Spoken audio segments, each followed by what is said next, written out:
Sa pananaw ng isang Celia Rodriguez, sino po yung pinakamahusay sa inyo? Wala.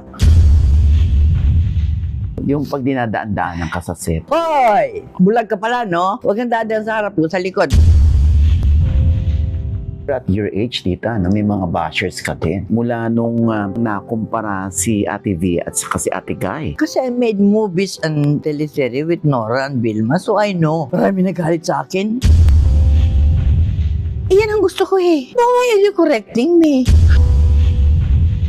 Tinawagan ko si Coco. Ring nang hindi ko lang sumasagot. Tapos 11 o'clock na green tita. I'm so sorry but I was in Batang Quiapo. Sorry tita, hindi ako nakasagot. Imagine asking for an apology, no? Eh, yung director, binababoy eh. Abuse, misuse, lahat na. Making love with disawa. Kaya ka muna, hindi naman malapas sa sensor yan. Sabi ko nga, ikaw napakababoy mo. Ginanon ko siya, you are a pig.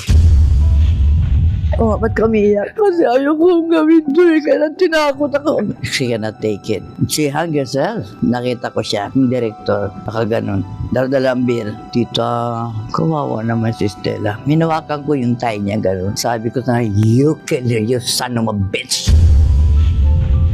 It's Balitang Highlight, kaya huwag kalimutan mag-follow, mag-subscribe sa ating channel. Mabuhay!